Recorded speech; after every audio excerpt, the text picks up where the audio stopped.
listening to Best Forevers, a podcast for kindred spirits, a podcast that encourages you to love more on your friends and to further consider the issues that plague friendships. I'm Alysa Lucas, and it's nearly Halloween, so what's your costume this year? I would say my greatest costumes over the years include a princess, a witch, Madonna, 80s Madonna, of course. Oh, another witch, this time Wicked Witch of the East. Yes, the one that's under the house. And one of my personal favorites, going as Mona Alysa, where I carry around a picture frame. Get it? Okay, anyways. But this year, I see that Party City has a pretty clever costume that I can buy for real cheap. I can go as unanswered text messages, otherwise known as sexy ghosting. What do you think? Seems like an amazing costume, am I right? I saw a meme the other day that said, quote, "Ghosting in October, how festive," unquote. And I was like, yes, ghosting is a scary and confusing relationship occurrence, maybe even scarier when it takes place in friendships. So dear listeners, gather around the campfire and let us discuss some of the spookiest aspects of ghosting and some of the most blood-curdling stories of ghosting and being ghosted. Yes, happy Halloween. Before we get into it, I just wanted to say that I talk about ghosting a lot in my classes, and I like to share with you that one of my students, a hip-hop artist named D Anonymous, has an album that he released called Ghosting. Check out his music, and actually, you might hear someone you know. Yes, I introed the whole thing. He asked me to be on it, and it is one of the greatest honors I've ever had as a teacher. You can link to his album on iTunes through show notes, but it's D Anonymous, and the album is called Ghosting. So let me start with the story that was emailed to me. We'll call her Audrey, and you will see why. I met Serena during my first week of my freshman year of college. We slammed into each other as we were stepping off an elevator and I was stepping on. We were both tall ladies dressed identically. Everyone found it amusing, including us. We hit it off and traded barbs as if we were in a rom-com. Later on, I stopped by her room, which was just down the hall from my own. Strangely, it was a mirror of mine. We had the exact same taste in literature, makeup, and old Hollywood. She had Grace Kelly posters all over her room, and I had Audrey Hepburn in mine. Throughout college, in our early 20s, we were close, like sisters, really. Both products of strong single mothers and women who had always wanted a sister. We were also competitive with each other, which is not typical for me, but it tended to bring out the best of us with regards to grades and jobs, until it didn't. On my 21st birthday, Serena ended up sleeping with the guy that I'd been kind of sort of dating. This was right after my party ended in my apartment. At the time, she was in a relationship with a friend of mine. As you can imagine, I was upset and disappointed. And while I ended the relationship with the dude, I remained friends with Serena. We had a talk about it. She said she was sorry and drunk. I forgave, but I stopped trusting her. Yeah, that's one of the things in terms of what Audrey's writing here. We might forgive our friends, but we usually don't forget, which we see later might build up into the friendship ending. Back to Audrey's letter. I should note that one area where we always differed was drinking and partying. Serena liked to drink and go out. I was always much more reserved in this area due to family members with substance abuse issues. We 100% respect each other's positions on partying and drinking. She kept it away from me and had a whole other set of friends she would party with. I rarely interacted with these people, and maybe that's why it took me so long to sense there was any kind of problem. In our mid-20s, Serena moved to New York City. She tried to convince me to move with her, but I stayed in Chicago. I would often visit, and we'd have great, intense weekends full of museums and restaurants and movies in the park. That sounds amazing. These 5 years were probably the best time in our relationship. In our early 30s, she moved back to Chicago following the illness and death of her mother. She wanted to be closer to me and the rest of her college friends. We became like new family. We were all very committed to helping her get back on her feet. I helped her find an apartment, we spent Christmas together, we traveled, and I introduced her to colleagues that could help her find footing career-wise. As time went on, I became more alarmed by certain behaviors. Serena was drinking a lot, she was spending obscene amounts of money, she didn't have a job or health care, she seemed to be sabotaging herself at interviews, her problems seemed to consume my life. No, I know that feeling. She would call me at work, call me at 2 a.m., completely freaked out. I did my best to help, but I found myself frequent target of her abuse when she didn't like my suggestions. To her credit, Serena was really receptive to my suggestion that she go to therapy and check out AA. And for a time, she seemed to be doing well. We decided to collaborate on a project within my field, which is publishing, and at first everything was great. Then she started ghosting on me. I suspected that they were alcohol-related ghosting, and I let it go at first. not quite sure how to handle it. Finally, I confronted her about it, and she stopped talking to me. During this time, I've been in and out of the hospital. I have a blood disorder that has had led to some serious complications, pulmonary embolism, stroke. Oh my gosh. Audrey. A couple months later, I was in the hospital and I received a text from her. It said that she was sorry to hear I was sick and she missed me but needed a break from our friendship. I texted back that I missed her and didn't receive a response for another month on my birthday when she said she was ready to work on our friendship. I was angry and I was tired and I was sick. I decided not to text back. I felt like I needed space and time and that my life had been easier without her in it.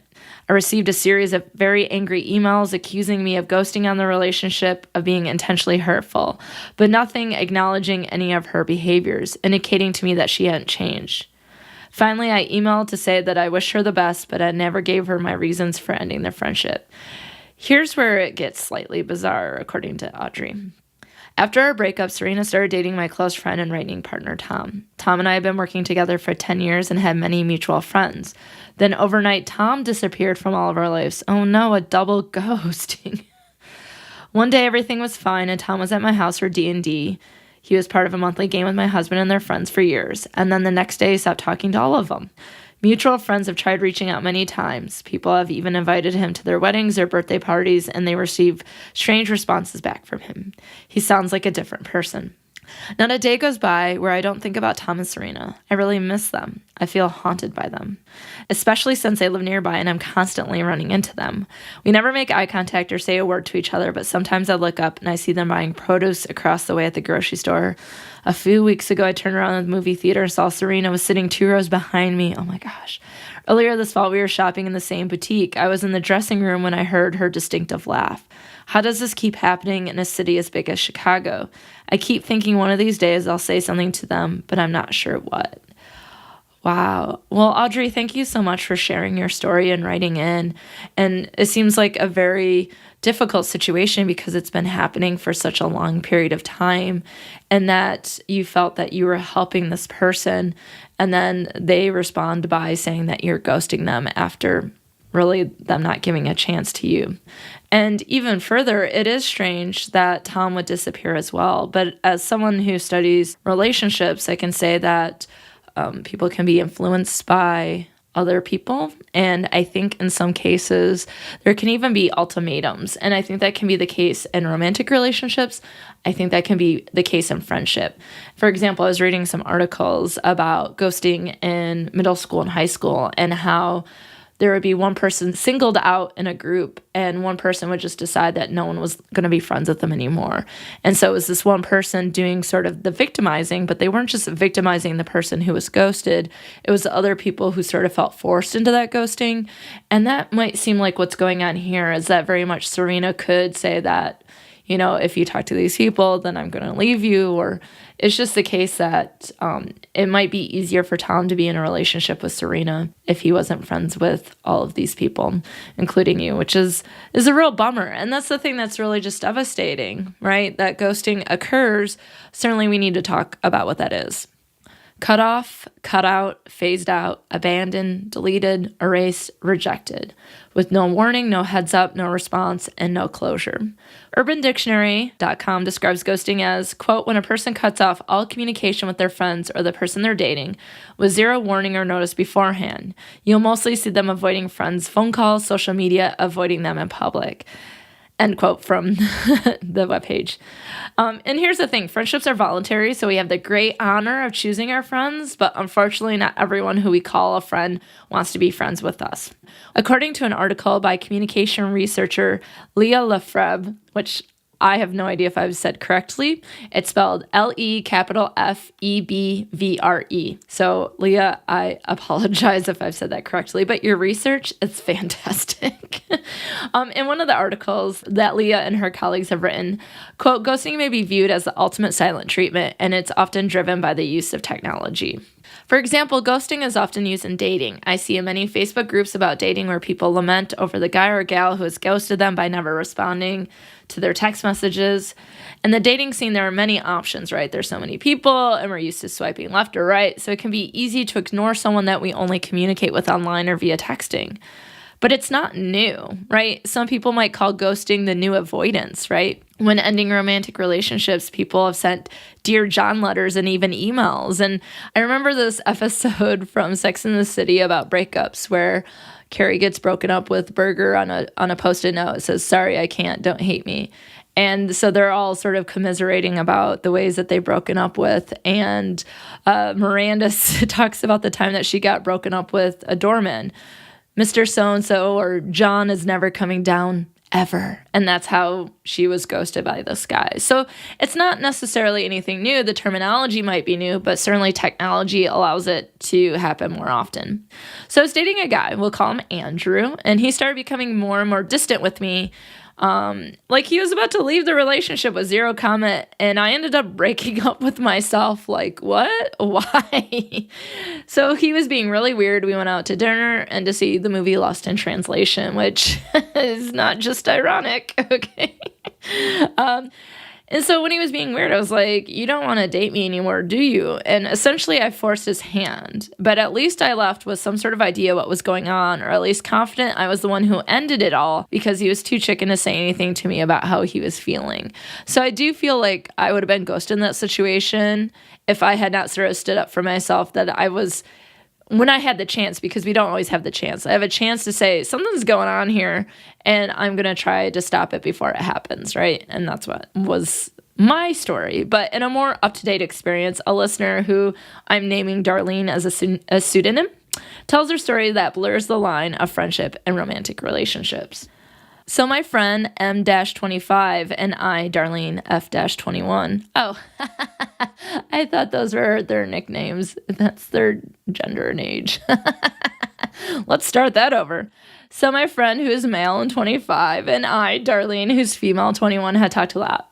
We were friends for a long time, but we were practically inseparable for a whole year, and we got super close. Somewhere in there, we blurred the lines between friends and relationship, but it wasn't really that awkward. We just never put a label on it. I thought everything was going well until he met a different person. Apparently, this girl was different enough where she was considered more interesting, I guess, and he stopped talking to me out of the blue for like 2 weeks. And then after that, I suddenly saw on Facebook that he changed his relationship status to in a relationship with this new girl. I felt really horrible because I lost a friend and I lost a lot of trust in him. I was confused because he said he wasn't ready for a relationship, yet 2 weeks with this new girl, and that was okay suddenly. I was angry, upset, distressed, and a lot of things all at once. It wasn't fun, and now he tries to talk to me like nothing happens, and he's still with her. And I think this is something that is really common, so thank you, Darlene /F-21. I thought they were just cute little code names. Nope. Oh, geez. I mean, I think this is something that we experience a lot, and it can be especially painful when everything seems fine and then it changes, and then 2 weeks later, everything is fine with someone else. And so perhaps that was a warning sign that he wasn't ready for a relationship, but it was essentially the ultimate rejection when he ghosted Darlene.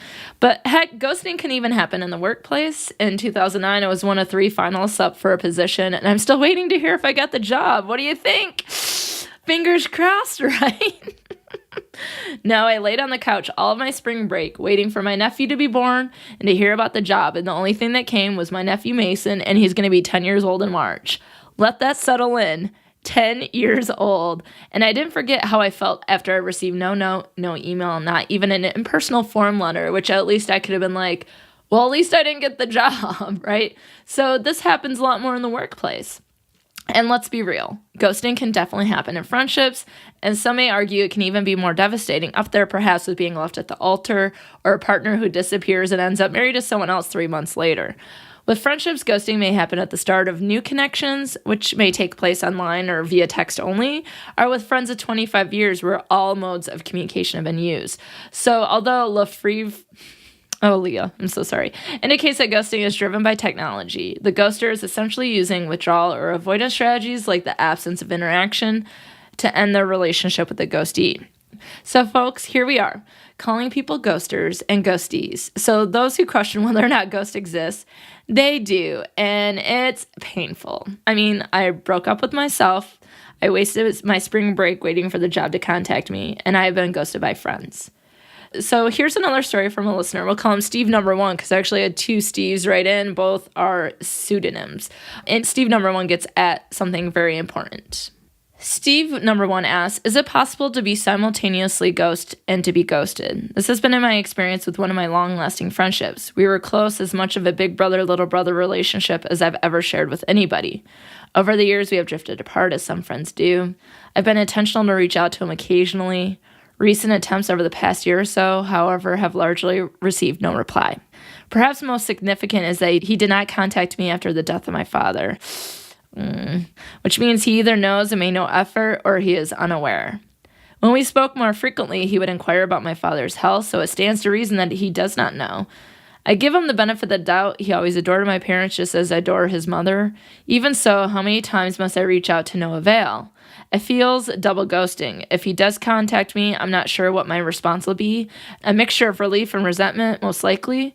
If we reconnect, I cannot imagine that our friendship will grow as healthy as it once was. It will be preferable, however, to not knowing if he is alive, still married, still living within driving distance of where I live, employed in his chosen field, happy, healthy, and safe. I hope nothing but the very best for him. And Steve number one, shout out for using happy, healthy, and safe, which is one of my favorite quotes here on Best Forevers.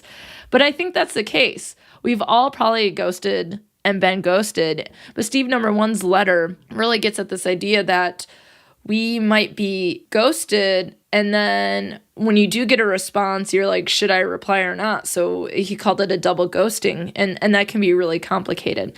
But here's the thing. We've all probably ghosted a dude or a dudette on a dating app, returned a job call a little late, or let it go to voicemail, or walked away from a friendship without a look in the rearview mirror, especially if we didn't know them from a ham sandwich. Meaning, we didn't know them at all. That's one of my favorite quotes I stole from MTV's The Challenge like 10 years ago. Didn't know me from a ham sandwich. And that might be part of the problem, is that when we don't know people and we don't feel connected or invested in them, that we feel like we can ghost them, right? But what about the people who've known each other for years? And so we may know what it feels like to be ghosted, but we still may ghost others. And the obvious and first question is, why? Is it because we're just done like a teenager, like we can't even? In an article by renowned researcher Deborah Tannen from May 2017 called Why Friends Ghost on Even Their Closest Pals, she gives a great example to explain it all. Quote, someone told me he calls it stamp collecting. When a person you're close to does something you don't like, you say nothing, but put a stamp in your book. When the page is filled with stamps, you slam it shut and you throw the book at them. End quote. Or maybe more appropriately, if I can add on here to make it really applicable to ghosting, to really get at it, is that you put that stamp book on your shelf with the rest of the books you promise yourself you read, but you never do, and you let it get dusty with the rest of your books, right? Most of the research I've done both academically via the web and just from studying and teaching relationships, all the relevant research you can find in show notes would indicate that the number one reason people ghost is because it's easy. EASY, easy. The internet allows us to swipe left, block, and unfriend, while other technology allows us to block people, delete their numbers, or just ignore any calls or text messages. Another reason is that it takes the awkwardness out of the situation. And I go, but does it? We do not enjoy confrontation and anything we can avoid to protect ourselves, right? We do that. We avoid whatever is going to hurt us. So we want to protect our feelings, our thoughts, our health, our reputation, and so much more. But if a friend of 10 years is ghosted and you're from the same town or have friends in common, the awkwardness will come at some point. It makes me think of Game of Thrones. Winter is coming. Y'all, awkwardness is definitely coming, especially when you work together, you go to the same school, you're from the same town, or you have the same friends. I mean, even Audrey talked about running into her former friend Serena in Chicago, and that's a big city. It will come, right? And so ghosting people might not alleviate all the awkwardness. It might do it temporarily or at that moment, but at some point it might come, especially if people force your hand like I did with Andrew. In an online article from 2015 entitled, "This is Why Ghosting Hurts So Much," quote, people who ghost are primarily focused on avoiding their own emotional discomfort, and they aren't thinking about how it makes the other person feel. And they give some examples. The first one is, I didn't understand exactly how I actually felt at the time, so instead of trying to talk it out, I ghosted. The second example, I used to disappear when it was all I thought was a fling, or I got scared of finding out what I wanted, or some kind of fear factor from a past relationship kicks in. And the final example says, it seems like the easiest and nicest route until it's done to you, end quote. These relate to dating and ghosting, but you can see that they all apply here to friendships, right? In the first example, I didn't know how I felt. How many people didn't know if they want to continue a friendship, right? And that going back and forth and the complications of it all, right? That we might ghost instead of confronting it head on. Or the second example, when you thought the friendship was a certain way, or you're scared that something was going to happen in the friendship, or from a past friendship, some fear kicks in, so you ghost them. How many people will hurt someone else before they get hurt? How many people will ghost before they get ghosted, right? And then in the third example, doesn't it seem like a much nicer way to let people go by not saying anything than to confront them and hurt their feelings? And I would argue, well, first, I understand that. We don't want to hurt anyone's feelings. But at the same time, they don't know what feelings to have because they have no idea what's happened because they've been ghosted and they've been given no direct information. So the researcher and learner in me is like, let's go back to the process of dissolution, which is a fancy way to say breakups. Sure, breakups are most often discussed in romantic relationships, but like the examples I just discussed, it applies to friendship. And there are a few researchers doing great work on friendship breakups. For example, Dr. Amy Janin Johnson and her colleagues have a great 2004 piece in the journal Communication Quarterly, and it's entitled The Process of Relationship Development and Deterioration, Turning Points in Friendships That Have Terminated.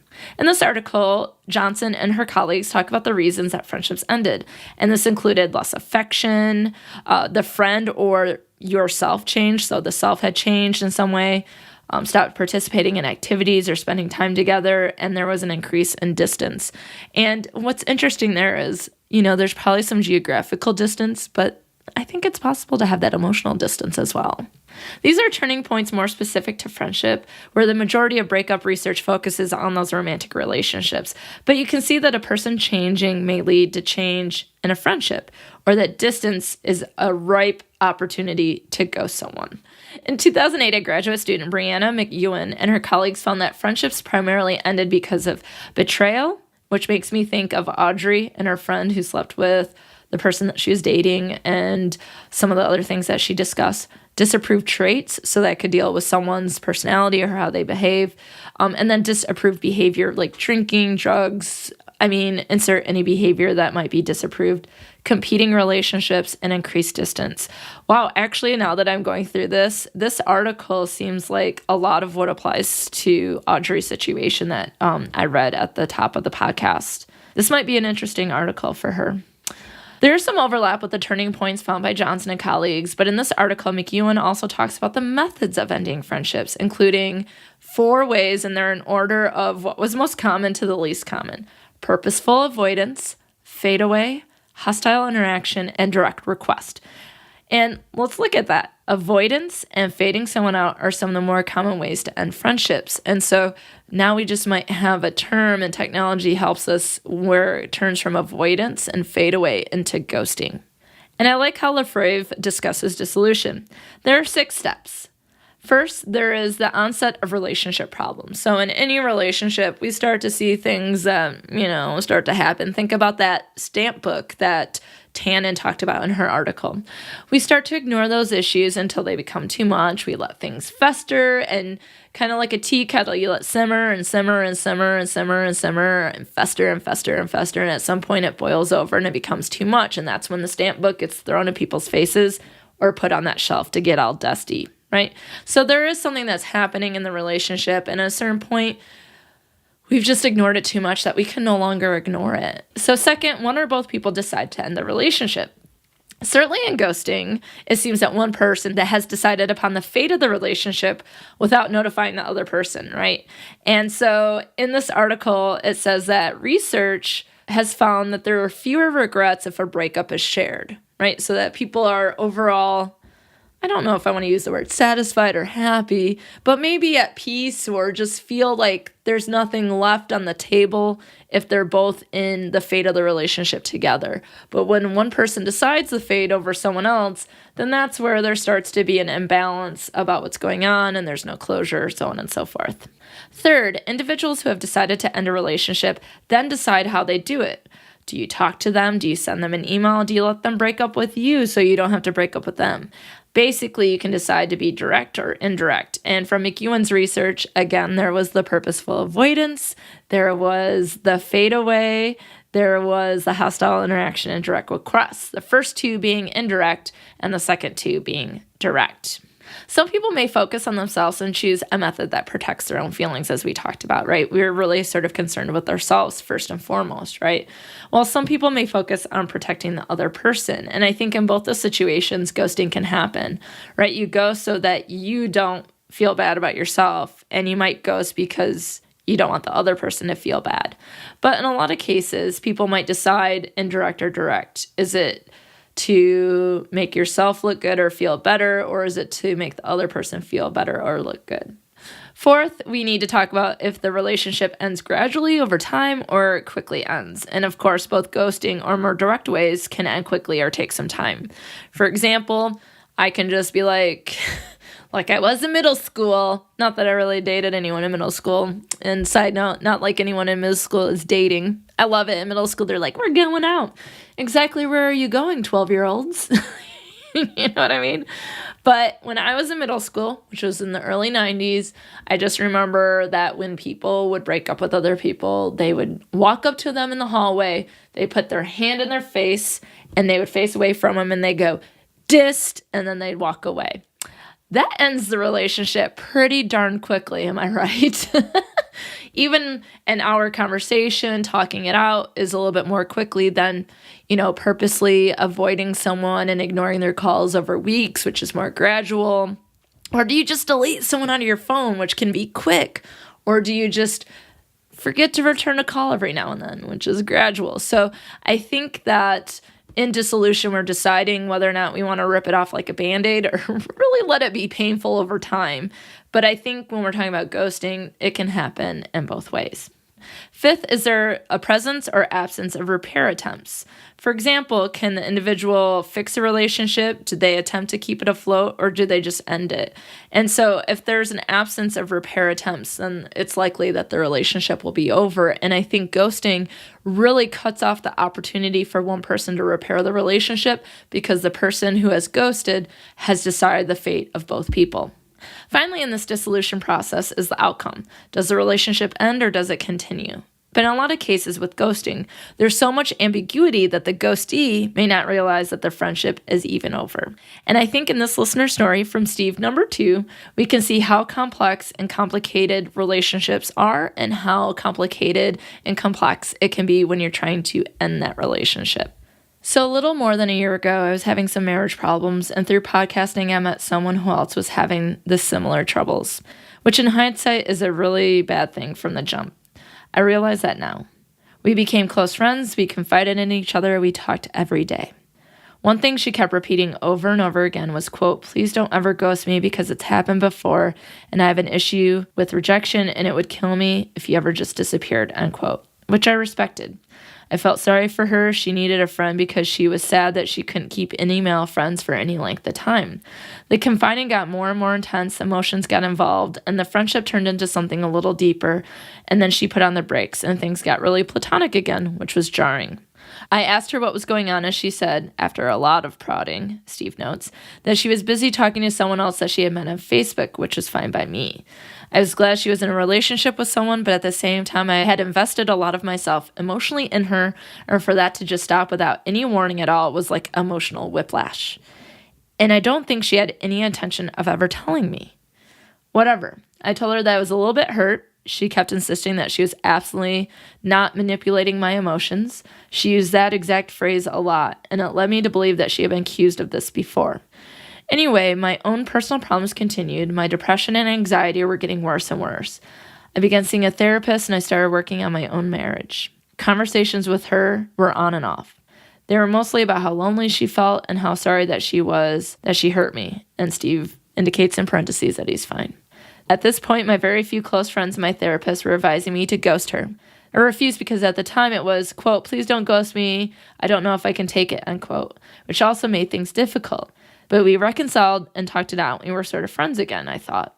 Someone invaded her privacy in a really, really terrible way, and it caused her relationship with her Facebook friend who had visited her in real life and had been actually romantic with to end. I was immediately blamed for this. Wait, what? Steve, what? Quote, she hurt me so bad that I had to get my revenge, unquote. That was her narrative. I had no time and no desire to do any such thing. I was completely over it. I was moving on. Besides, I knew what to do if I wanted to get revenge. Ghost her. All of her messages to me were attacks. Quote, I hope you got what you wanted, unquote, type of stuff. Nothing I said or did mattered. I was the villain, and that was getting really old really quickly. I told her, quote, hey, if you need to blame me for a while to heal, go for it, end quote. I found myself trying way too hard to maintain whatever was left of our friendship. The attacks continued. A couple of weeks ago, I had my finger hovering over the unfriend button, but couldn't pull the trigger because, again, she's always told me that would hurt her the most. And then I saw that she unfriended me. Whoa. So I finally had a real excuse to do what she had always told me not to do. I blocked her on everything. Let me tell you, that was a giant weight lifted off of my shoulders. For longer than I cared to admit, I was so focused on maintaining my friendship with her that I let people who were actual friends get neglected. All the people who told me to ghost her were 100% correct. I just couldn't bring myself to do it because I'm not a monster. I wish I had done it a lot earlier. The marriage is doing really, really well, as are my therapist visits. I feel a lot freer to cultivate numerous friendships that don't require so much damn work, instead of one friendship that wound up being more work and trouble than it was worth. Steve, thank you so much for sharing this. I mean, life is complicated, relationships are complicated, and it can be even harder to know what to do given her constant of, don't ghost me, that would hurt me. But then she's the one who ended up doing it, that when you went to go do it, she had unfriended you, which I think is fascinating. And I think that your story will lend into a lot more that we'll talk about here. But let's start with the problems with ghosting. One of the things that might be most devastating about ghosting is the ambiguity, right? Like, what's going on? What are you saying? You have all these different things coming from different directions and then nothing, right? Steve talked about that. It was like emotional whiplash, right? It was one thing and then it wasn't. And so when I teach relationship classes on breakup days, we often talk about the hardest part is not being able to find closure. And so when you're ghosted, you may have no idea what happened. Rosie Walsh, author of the book Ghosted, was cited in the article How to Get Over Being Ghosted by Vivian Manning-Schafel from September 2018 as saying, when someone ghosts you, you've got closure. It's just a rude, disrespectful version of closure. Nothing could be clearer. Rosie continues and it says, if you walk away with all your pain and refuse to chase them, you'll recover more quickly, end quote. Even more, Brianna Hogan in June 2018 wrote an article about the reasons why friends ghost, because we need closure. That's what the title of the article says. First, it's not you, it's them. So one of the things going back to Steve's story is that, yeah, there was a lot of complications going on. He talked about difficulties in his marriage. He talked about difficulties with this person. But a lot of times we can find that it's not us, it's the other person. When he went to unfriend her, she had already unfriended him. And so there's something there, this constant of this, don't ghost me, don't ghost me, don't ghost me. And then she does it. Again, it might not have been you, Steve. It might have been them.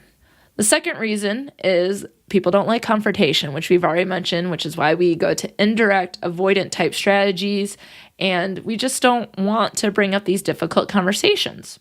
The third reason that Brianna Hogan talks about in her article is actually a question. That question is, are you actually an energy vampire?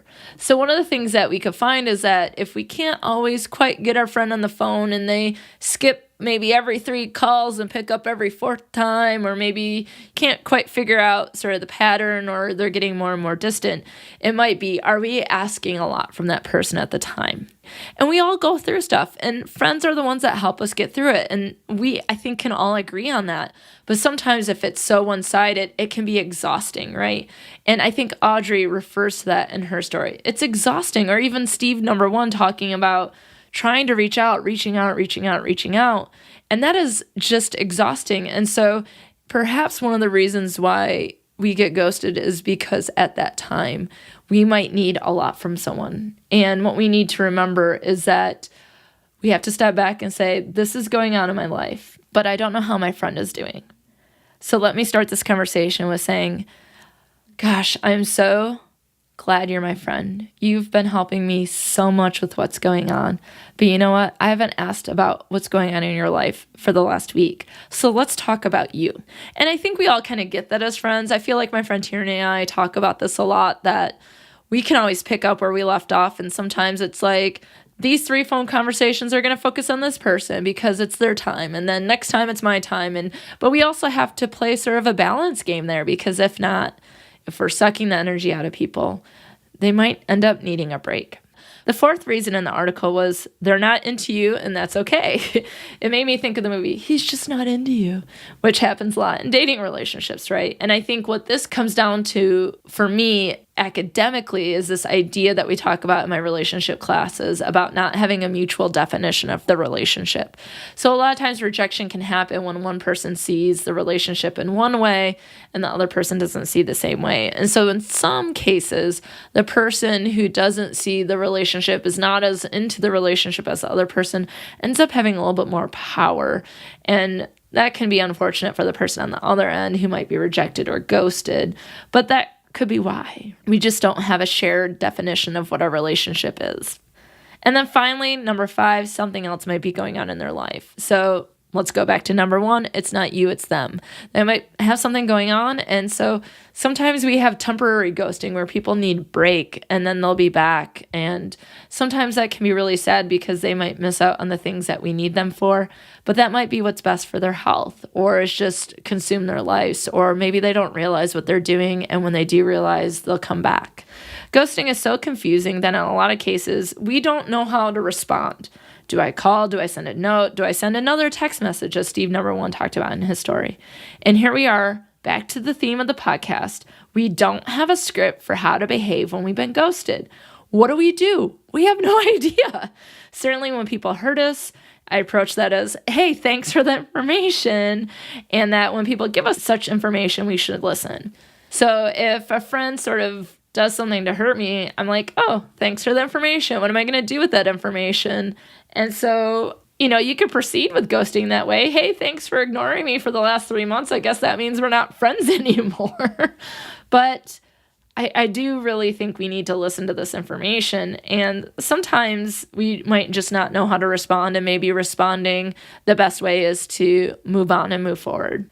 Sometimes we have to think that maybe the person didn't care for us in this moment and they hurt us, so do we continue with our friendships? And yes, this can be helpful in reframing a situation and moving on, but damn, ghosting can hurt. 2 years ago, I had a friend who stopped talking to me, and I didn't know why. And you know what? I still don't know. It's been a concern, and it has weighed heavily on my mind for 2 years. But I've gotten to the point also where I'm like, this person is not my friend anymore. Because if they were, they would have hopefully at least come back to tell me what was wrong or what I did. But we can go back to number 1 of Brianna Hogan's article. It's not you, it's them. Sometimes when ghosting happens, is that they're giving us no information. The only information we have is no information. And so we might just have to say, okay, thanks. Your absence of communication, your absence of my life is an indicator to me. But a lot of times we want to know why, right? What did I do? And the thing about it is, if they never tell you, then you don't know what you don't know. You don't know what you don't know what you don't know. And so how could they be expected that you do anything if they don't say anything to you? But in some cases, people ghost so that they don't ever have to tell you and they don't ever have to see you again. But let's rewind to when we talked about being awkward, because sometimes you work with people, sometimes you go to the same school, sometimes you live in the same town. So even when you get ghosted, you're still going to see each other. In fact, the 2015 article, This Is Why Ghosting Hurts So Much, suggests because we don't know what happens, we question the validity of ourselves instead of the validity of the relationship. Ultimately, ghosting is rejection, but one that is unclear. And so if we don't know what happened, even through some cheesy breakup ending line like, it's not you, it's me, or I need to focus on my studies, or whatever people say these days in breakups, we start to question ourselves. We ask questions like, why didn't I see it coming? How could I have been such a poor judge of character? What did I do to cause this? How do I protect myself from this happening again? But did we actually do anything when we've been ghosted? Some may argue that ghosting is emotional cruelty, and even more people who have been ghosted multiple times may have problems moving forward and trusting others. And I think that's the point in Steve number 2's letter, is that the person in his life kept saying, don't ghost me, because it's happened. And so that would suggest that it's something that's been really hurtful. But then she went ahead and did it to him. And so, again, double ghosting. And so one of the things that I think is problematic with ghosting is that it can stunt or impact one's ability to form and love and friendships in the future. And I think Steve number 2 indicated that by saying, well, I didn't ghost her because I'm not a monster, right? She told him that she didn't want to be ghosted because it hurt her before. And so he didn't do it. But in a way, it was held over his head to continue this relationship that was not good for either one of them. This seems like the saddest part to me, is that we've all been in confusing relationships and we've questioned ourselves. But what if ghosting gets to the point that anxiety and distrust leads people to isolating themselves from friends, potential friends, and other potential connections? So how do we move on? Can we? And so I have a letter from G, and she tells us about getting over ghosting a group of ghoulish guys. Yes, I kept her jazzy subject line because it's amazing. I made a pretty tight group of friends in college, mostly guys. During our first year, I started dating one of them, Jay, and we dated for a long time, for most of college, really. Even though Jay and I started dating, we were all really close as friends individually. When Jay and I broke up, it was mutual, but it was still really hard and sad for both of us. About a month had passed since the breakup, and the guys started talking nonstop about how exciting it was that they, meaning the guys, very clear that I was not involved here, were all single and could go all out and pick up girls together. And in parentheses, G says, ouch. I talked to my closest friend in the group about how this hurt my feelings, and he said that they, quote, were just excited to have Jay back, unquote, and that I needed to calm down, in parentheses, double ouch. Yeah, G, I'm with you on this. After that conversation, I started to notice more things like this and started to feel like I'd just been an accessory to Jay than a real part of the group. One day, something small happened in our group chat, and for some reason, I just had enough. It's that last stamp in that stamp book, am I right? I left the group chat and just ghosted them, like, hard. It felt bad at first, and it was really hard to walk away from a friend group with history like that. But I just realized how good for me this was. I have so many friends that don't make me feel othered or like a secondary friend, and I've had more time and energy to put towards positive relationships. Well, thank you, Jay. In this case, you ghosted a group of ghoulish guys, and that was how you moved on, right? So sometimes we move on from relationships because they're toxic and we have to ghost. And at other times we have to consider how we move on from ghosting. And some of that I think has to do with how we think about friendships and even ghosting. I like the Tannen article from 2017. Quote, for those pondering what they did to create them to be ghosted, it may help to know the answer may be nothing, end quote. Reminder, nothing is what caused you to get ghosted, or in this case, talking about G, it was enough of feeling othered by a group of close friends, and it was like time to move on and no longer be an accessory. So the first thing we need to realize is that there may be something going on with that other person, and maybe one day that they'll share the reason with you, and maybe they will not. And in G's case, she says she just ghosted him hardcore, and then like that was that. So they might never know, but in this case for G, it might be helpful to her health, which we'll talk about shortly. In the 2017 article, To My Best Friend, I Know Why You Ghosted Me, the author talks about the feeling of being ghosted and knowing it too well because she had ghosted friends before too. Quote, the problem wasn't her. It was me and my perception of the situation. I was heartbroken over the loss of my mother, and I projected all of that onto our friendship unfairly. Our friendship never stood a chance, actually, because I wasn't capable of being a good friend to her at the time. I walked away from a situation that was difficult for me. I ghosted her because I wasn't strong enough. Instead of communicating my feelings openly and honestly, it was just easier for me to fade away like the friendship never existed. Like she didn't know my biggest fears and my deepest secrets. I ghosted her because of me. I never knew how much it hurt her either until you ghosted me. But I now know I wasn't the real reason you ghosted me at all. You ghosted me because of you, end quote.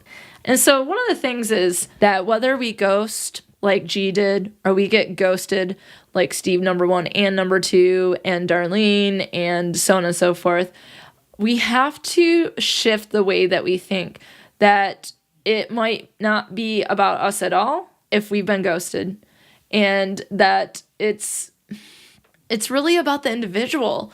And I know that's hard to grasp, but it's like, Audrey had enough. Steve number 2 had enough. G had enough. And that was what they did to ghost, right? And so that was on them.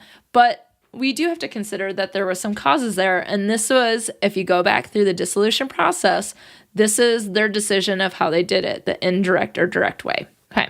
So even more, we have to consider that we simply do not talk about friendships ending anyway, right? Like this is something that is like taboo topic. Like, Alysa, what are you talking about on this podcast? I know a lot of people are like, great topic. And when people say things like that, I think that means we need to talk about it, and we're not talking about it enough.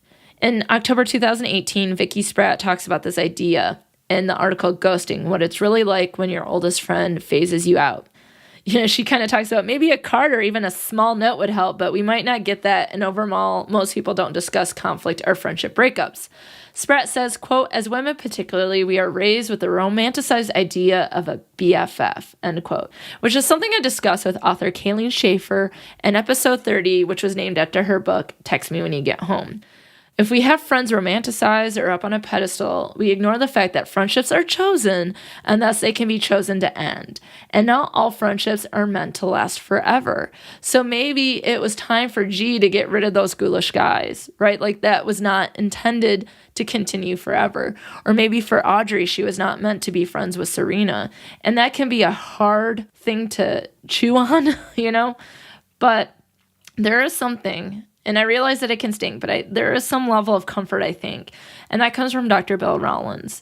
And that is this idea of commemorative friends, where we continue to think about a friendship in a fond way, even if we're still not close.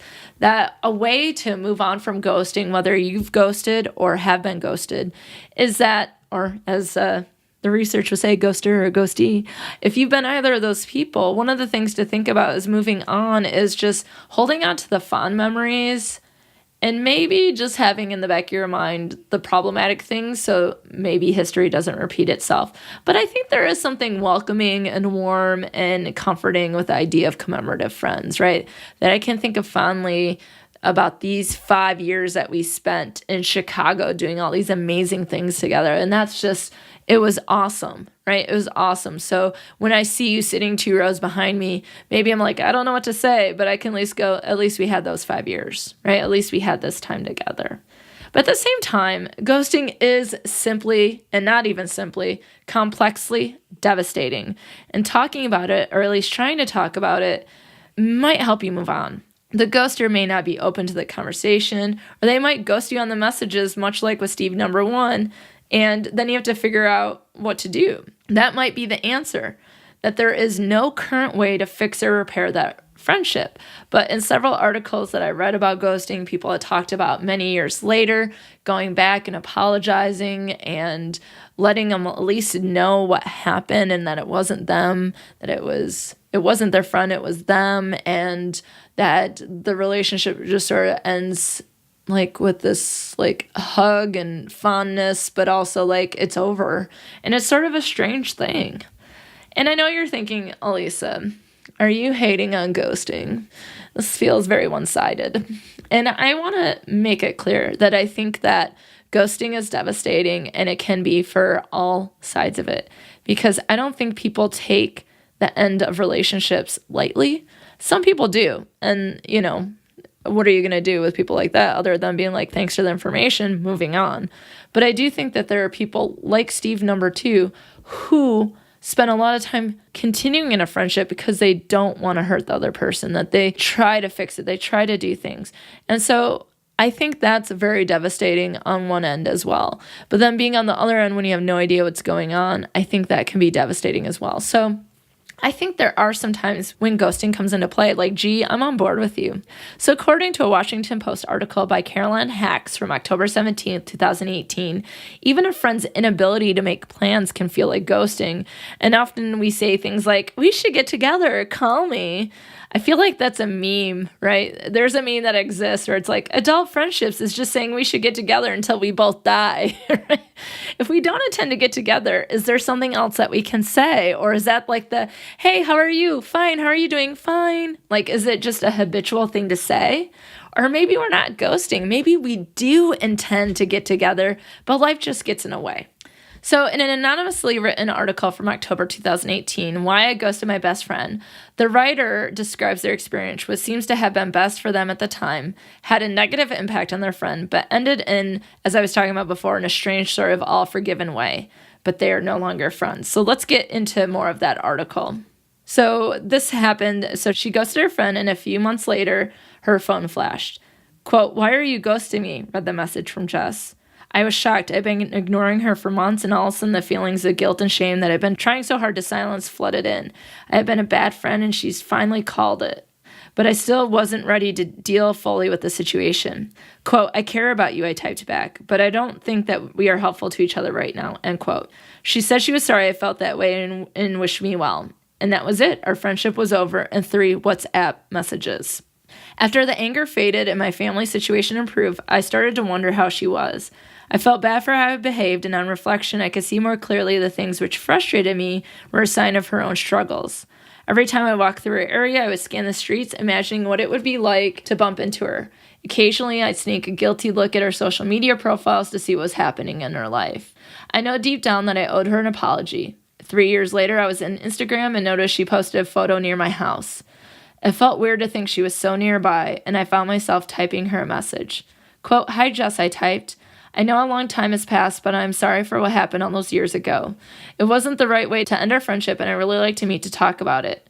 If this is a bad time to message, you don't have to get back to me." And then she hit enter. Quote, "Hello, thanks for your message," she replied. "Are you in touch because you want me to forgive you?" "Well, I have," unquote. Nervously, I asked her if she wanted to meet up and was surprised when she agreed. So I sat in this cafe, fidgeting and texting a friend to distract myself as I waited for her. When she arrived, she looked exactly the same as the last time I seen her, naturally pretty and dressed in pastels. We sat down, and I focused on the drink order to hide my nerves. After a few awkward minutes of getting used to sharing the same air again, oh gosh, I can imagine the awkwardness. Here's the awkwardness, am I right? We started to catch up on the last 3 years. She was married now, she was working as a PA to her dad, and she was moving out of the city. I updated her on my new job, the high and lows of online dating and saving for a deposit. We were strangers and friends at the same time. It was weird, but it also felt strangely okay. I knew it was up to me to get things started. "Thanks for coming," I said. "I wanted to see you in person because I felt a text message wasn't a good enough apology. I'm really sorry for the way I behaved. It was a difficult time for me." And she said, "I just don't believe that's it." She told me how she spent weeks analyzing every text we had sent each other in the last year we were friends, and went over all the nights out in her head to see if she could work out what had offended me so much. It sounded like all the thinking had made her feel like there was something wrong with her that she didn't know about. I felt terrible. It really was that, I reassured her. I explained instead that I couldn't cope with her neediness at the time when I needed to help myself. She confessed that she felt drained at times by our friendship too, and apologized for not realizing how distressed I was. Occasionally, I looked at her and feel like no time had passed at all, and that maybe our friendship could just restart again. But in reality, I knew this was probably the last time I would see her. The trust in our friendship was gone, on both sides. To paraphrase Maya Angelou, people might forget what you said and did, but people will never forget how you made them feel. And I had made her feel awful. As we stood outside waiting for the cab, I said, "I just wanted you to know that you were an important friend to me, and I'm sorry about everything." She smiled and said something vague about us meeting again, but we both knew it would never happen. I gave her a hug and finally said a proper goodbye. I think this is a powerful story because I think that's when we sort of realize that we might not be a good friend and we can't be a good friend, so we need to get out of that situation. And that's what gave us some relief. But going back and talking to that friend, which I think is also brave after what happened, you really start to see the impact that ghosting has. But again, is all ghosting bad? There's some reasons listed by Julie Keating from ghosting a friend. And she gives 10 scenarios where it's okay to ghost a friend. And so I'm going to give you the list and then we'll talk about them. Number 1, they cheated with your partner. Number 2, they told your greatest secret. 3, they bash you to other people. 4, they have a relationship with your partner that is toxic. Their friendship is toxic to you. Every time that you turn to them, they hurt you. Number 7, they have stolen something valuable from you. 8, you can't trust them. 9, their jealousy, and I'll add envy, is such a problem, it causes a problem. And 10, you just can't forgive them. So that's the list that Julie Keating lays out as times in which we can ghost people. And like I said, I do think that there are times when it is okay, but overall, looking at this list, the communication person in me is hoping that there is a way to talk about some of these things. For example, you slept with my husband and I can no longer be friends with you. Seems like a note that would suffice. Like, I think the person would get it and that you communicated it. And so you didn't just drop them. Although I'm assuming if you slept with their husband and you stopped talking to him, they probably get that too. But of course, I'm also the person who believes that truly dangerous people to our physical, emotional, and mental health may not get any message, right?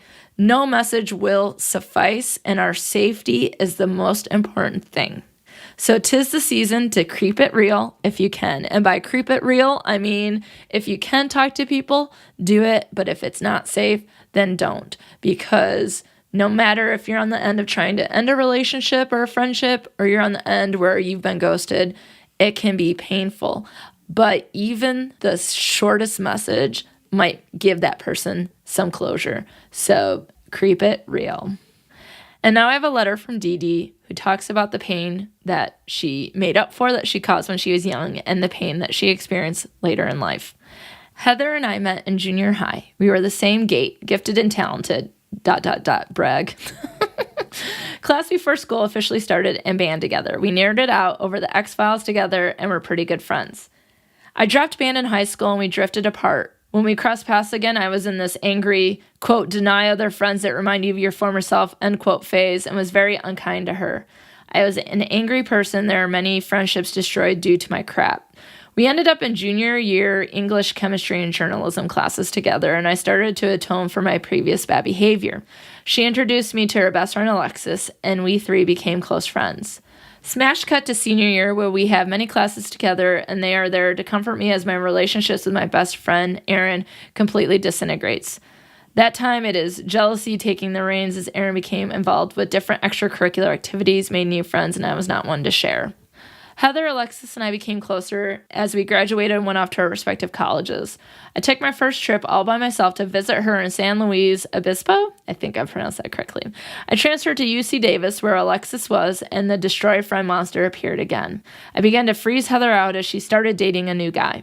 Alexis wouldn't take my side, and eventually I finished that relationship off too.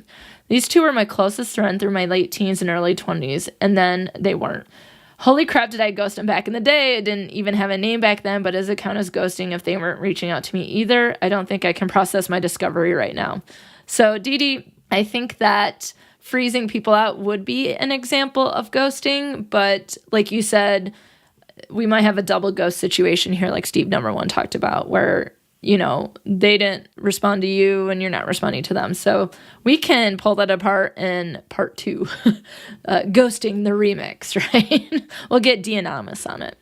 Years after finishing college, making progress with admitting my own participation in my failed relationships, I have a distinct memory of finding Heather on Facebook, freaking out about how she was now married to that guy, and having a panic attack about reaching out to apologize.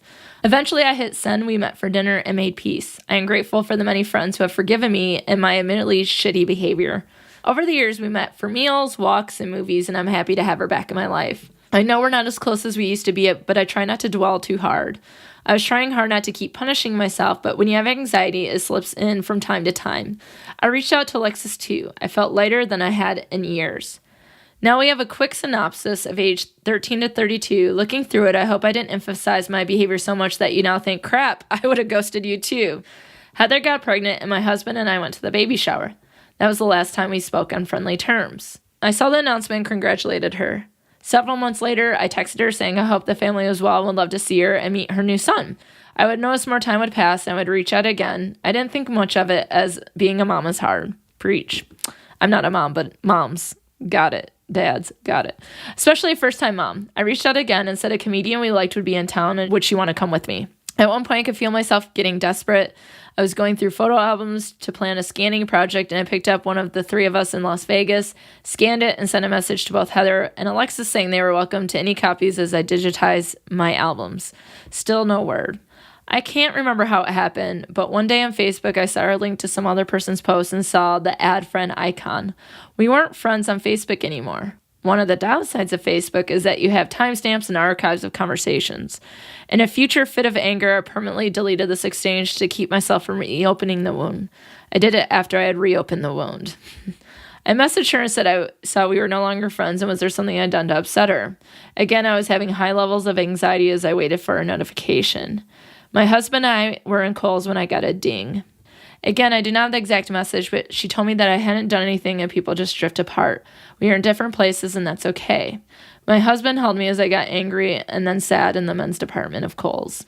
I couldn't stop myself from flipping out. Quote, we didn't drift apart, you drifted from me, unquote.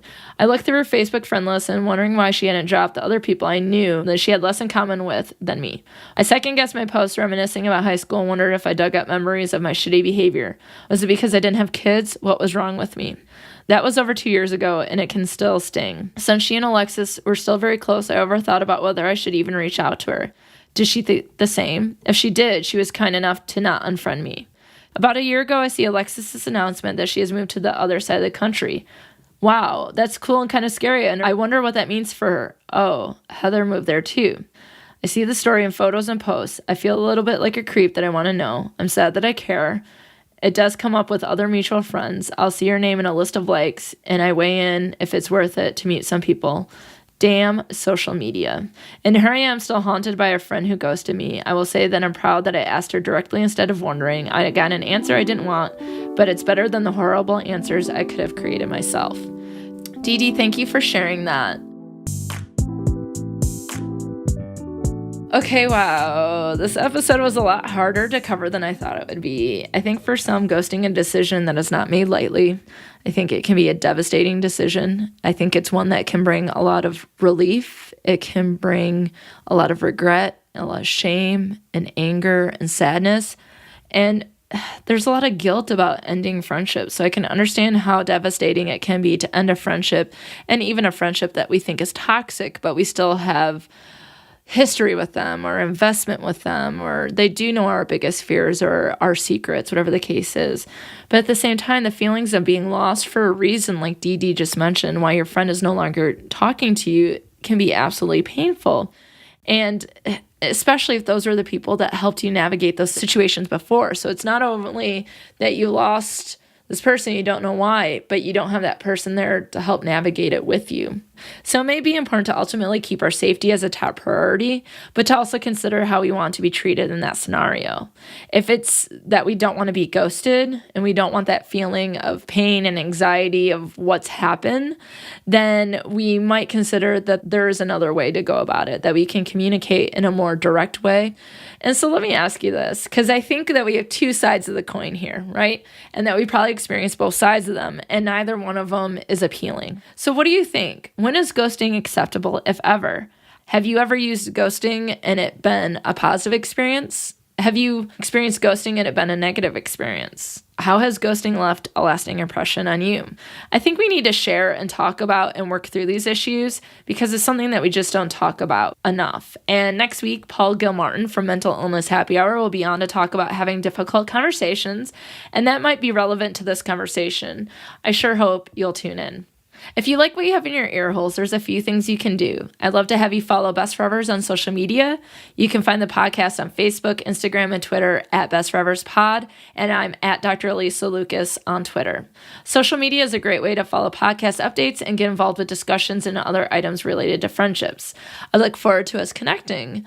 Additionally, I'm always accepting friendship stories of any kind, questions about friendships, or any responses or questions related to previous episodes. Feel Feel free to email me at bestforeverspod@gmail.com. You can also visit my webpage and click on the surveys tab to see what topics I have available in which you can send in stories about. And that is bestforeverspod.com/surveys. If you care about friendship like I do and want to support Best Forevers, you might consider supporting the movement to love on our friends more on patreon.com/bestforeverspod. There's lots of cool perks and goals. You'll want to check it out. I would love to call you friends with benefits. Thank you to all of my patrons that have continued to support Best Forevers over the last several months. And a special shout out to everyone who has joined me on a bench. Don't forget I'm raising money to obtain buddy benches, to give those benches the appropriate tender lover care, to etch the names of donors in those benches, and then to donate to places in which communication, friendship, inclusion, and support can be encouraged. You can learn more at bestforeverspod.com by clicking on the Join Me on a Bench tab. And if you'd like to help me promote the cause, please send me your photos sitting on a bench. Finally, thanks for listening to Best Forevers. I appreciate every single listen, like, follow, post, and retweet. Please subscribe, rate, and review Best Forevers. It's so helpful to get the podcast name out there and get it to other people who might be interested in friendships. And also, if you know any friends that might be interested, tell them about it. Share the podcast with them. It will warm my friend-loving heart. If you've enjoyed the podcast and like to hear more from me, I'm excited to let you know that my new podcast, Fatalities, will drop this week on Halloween. Fatalities is a true crime podcast in which friends get together and quote-unquote spill the tea on a particular case. But seriously, each episode I'll explore a case with the help of friends where we discuss what happened, but also take a deep dive into related issues that can help us better understand the case. Be sure to check out Fatalities on Instagram and Twitter, and be sure that you spell T's T-E-A-S because we like to spill the tea. Fatalities is for your true crime needs, and Best Forevers is here for your friendship needs, so I sure hope you'll check them both out. I have to say, working on ghosting had me thinking about all sorts of things I might have done that seem like ghosting, and I've been trying to make up for it all week. Sending reply emails I'm behind on and letting people know I didn't intentionally ghost them. And one of those people is the delightful Augie Peterson, a fellow podcaster who sent me her promo back in July. Like, Alysa, get it together. I forgot. It was not an intentional ghost. In fact, I think I went happy with like labeling stuff in Gmail and archiving stuff, and I actually had remembered, and then I had to search for it to come up. So it's just something I forgot about. I'm sorry, I'm the worst. But here's the thing. It ends up being perfect. I can apologize to Augie. Augie, I am so sorry. This promo should have been on an earlier episode because you sent this to me 3 months ago. But also, I can introduce you to her wonderful podcast, Short Stories by Augie Peterson, where she writes horror stories and horror reviews and shares them with all of us listeners. And if Halloween and the creepy ghosting episode isn't the perfect time to promo Augie and her podcast, then I don't even know. So y'all get Augie in your ear holes and be sure to give her a subscribe, rate, and review. You won't be sorry like I am. Seriously, I'm so sorry I forgot Augie. I didn't ghost you, but maybe that can be inspiration for a new horror story. Okay, so until next time, friends, consider the impact of ghosting and how you might be able to creep it real. Because without our friends, who would we be? Or I guess in this case, without toxic friends that we ghost, where would we be? Something to think about.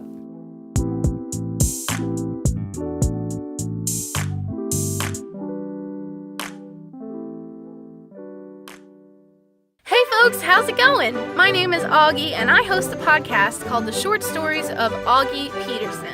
Once upon a time, I had 2 blogs. Then one day I started listening to podcasts. They seemed like a lot of fun and would combine the thing I was always afraid to share with the world, my writing, with the thing I had no choice but to share with the world, my theater background. So I decided to combine them into a podcast for those millennials that don't have time to read 2 blogs. I read the original horror stories I write on Tuesdays and review really terrible horror movies with massive amounts of sass on Thursdays. On the first Saturday of each month, I tell my listeners about 5 new indie artists that I have interviewed that I think they should know about. So if you like dorks, horror, and indie artists, this is the podcast for you. Check out The Short Stories of Augie Peterson wherever you listen to podcasts. For more information, check out augiepeterson.wordpress.com. Toodaloo!